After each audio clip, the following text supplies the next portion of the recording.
Hello friends, இன்றைக்கி நம்ம வீடியோவில் சூப்பரான ஒரு ஃப்ரைட் ரைஸ் தாங்க நம்ம பார்க்க போகிறோம். அந்த ஃப்ரைட் ரைஸ் வந்து ஈஸியாக சூப்பராக எப்படி செய்யலாம் அப்படின்ட்டு தான் நம்ம பார்க்க போகிறோம். இப்போது நம்ம வந்து கொஞ்சமாக எண்ணெய் சேர்த்துக்கணும்.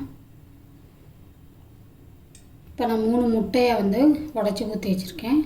இதை அப்படியே இதில் சேர்த்துக்கணும்.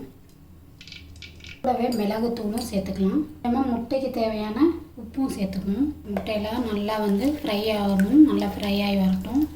முட்டை நல்லா ஃப்ரை ஆகிடுச்சு. இது இப்போ ஒரு தட்டுக்கு மாற்றிக்கலாம். இதே கடாயில் மறுபடியும் கொஞ்சமாக எண்ணெய் சேர்த்துக்கலாம். இந்த பூண்டை வந்து இதில் சேர்த்துக்கிறேன். அப்படியே 1 நிமிஷம் ஃப்ரை பண்ணணும்.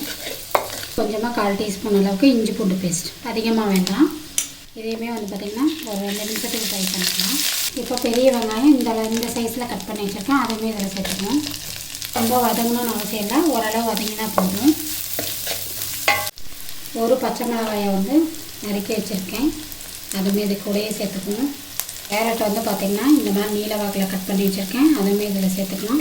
பீன்ஸ் வந்து பார்த்திங்கன்னா இந்த சைஸில் கட் பண்ணி வச்சுருக்கேன். காய்கறிகளுக்கு தேவையான உப்பு சேர்த்துக்கணும்.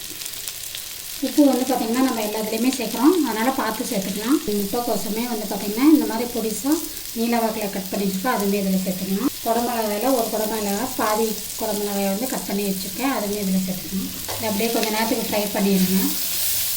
1/4 டீஸ்பூன் அளவு கொஞ்சம் கம்மியாகவே மிளகாய் தூள் சேர்த்துக்கோங்க. உங்கள் காரத்துக்கு ஏற்றவாறு சேர்த்துக்கோங்க. நான் வந்து பாஸ்மதி ரைஸ் இந்த மாதிரி வந்து வடித்து உதிரியாக எடுத்து வச்சுருக்கேன்.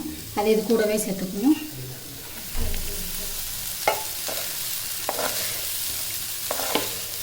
நம்ம முட்டையை வறுத்து வச்சோம் இல்லைங்களா, அந்த முட்டையை இதிலேயே சேர்த்துக்கணும்.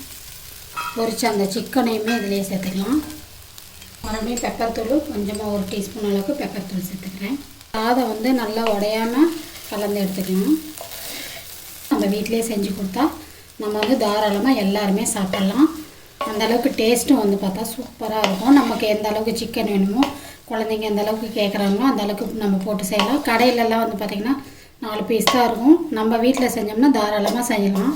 கடைசியாக வந்து பார்த்திங்கன்னா கொத்தமல்லி இலையை தூவி நம்ம இறக்கிக்கலாம். நான் வந்து ஸ்ப்ரிங் ஆனியன் வந்து எங்கள் ஊரில் கிடைக்கிறதில்ல. நான் ஸ்ப்ரிங் ஆனியன் இல்லாதவங்க கொத்தமல்லி இலையை போட்டு நம்ம வந்து இறக்கிக்கலாம். இப்போ நம்ம ஸ்டவ் வந்து அணைச்சாச்சு. இப்போ சூப்பரான ஃப்ரைட் ரைஸ் வந்து தயாராகிடுச்சு. நீங்களும் செஞ்சு பார்த்துட்டு எனக்கு மறக்காமல் கமெண்ட் பண்ணுங்கள். தேங்க்யூ. இந்த வீடியோ பார்த்ததுக்கு ரொம்ப நன்றி.